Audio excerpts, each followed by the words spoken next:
તો એક મહાત્માની વાણી છે,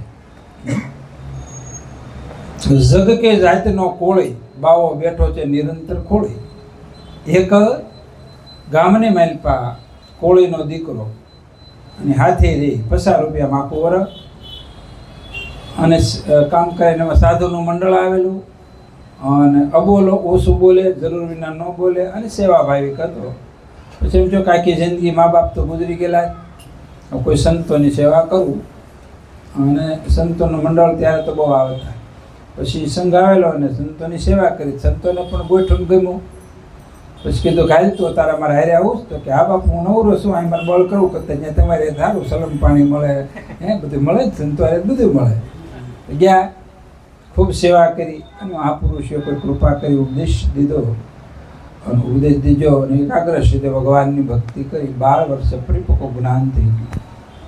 પછી 12 વર્ષે જ્ઞાન થયું એટલે એને એમ થયું કે જે ગામની માલપા મેં મજૂરી કરી છે અનેકના જે મારે ઉપકાર બાકી છે, તો એ 12 વર્ષની માલપા તો આખો શહેરો બદલાઈ ગયો, દાઢી બાઢી વધી ગઈ અને કોઈ ઓળખે નહીં એવું થયું. અને ગામના પાદરની માલપા ઓળખાય નથી કાઢવી કે હવે અને લીમડો કોડલાને ઓટે જઈને બેઠે આખા ગામને માલપા થોડું 5, 10, 15, 20, 50 માણસો સત્સંગ ભજન સાંભળે. પછી ગામમાં રાજા હતા અને રાજાને ખ્યાલ આવ્યો કે આપણા ગામને માલપા પાદર એક સંત મહિના દીઠે આવ્યા છે, સત્સંગ ભજન બહુ સારો કરે. તો રાજા તો તીવ્ર બુદ્ધિ હોય અને તર્ક બુદ્ધિ પણ હોય, બે હોય. તો ગયા રાજા નિરખીને જોયું, ગામવાળાને કોઈ ખબર ન પડે, આને ખબર પડી ગઈ આ તો આપણા ગામનો કોળીનો છોકરો છે. હું કે આપણે ગઢી સાટીને મોટો છે ને આને તમે બાપુ કયો છો એ કે. અને પછી વાણી બોલ્યા, જગ કે જાતનો કોળોય બાવો બેઠો છે નિરંતર ખોળી. જગ કે જાતનો કોળી બાવો બેઠો નિરંતર ખોળી. બાવે પેરી છે 5 તત્વની આ ખોળી, જગ કે જાતનો કોળી.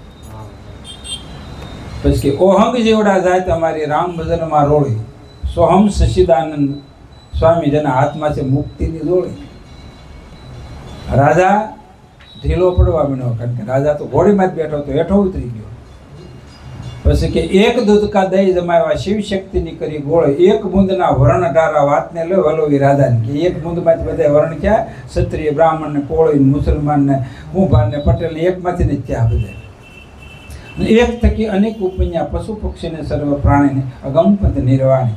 એક થકે અનેક ઉપન્યા અને પેદા સર્વે પાણી સંતો ગુરુજીની ગતિ ન જાણી.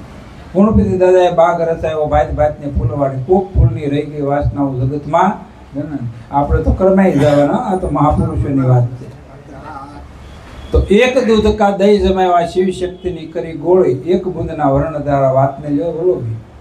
રાજાએ વિચાર કરવા માંડ્યા, શું કહેવા માંગે. જગ કે જાતનો કોળી પણ બાવો બેઠો, હું કોળી નથી રહ્યો કે હવે કોળી મટી ગયો. હવે રાજાને મટાડવા હાટું અહમ એટલે કીધું.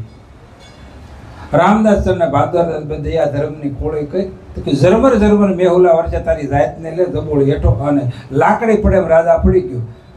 શું કીધું અને પોતાનું સ્વરૂપની એને ઓળખાણ કરાવી, શિષ્ય બનાવ્યો. તો સુખરામ બાપુએ પણ કીધું, એક સુવાસો ખાલી ન જાય. તો ગંગા સતીએ કીધું, જાણવારે જેવી પાનવાય વસ્તુ અજાણશે ને અધૂરિયાને રે નો કહેવાય રે. 14 ભગવાનનો અધિપતિ તમારી માલપા સૂક્ષ્મ વૈરાટ રૂપે એ રહે છે, પણ આપણને ખ્યાલ નથી.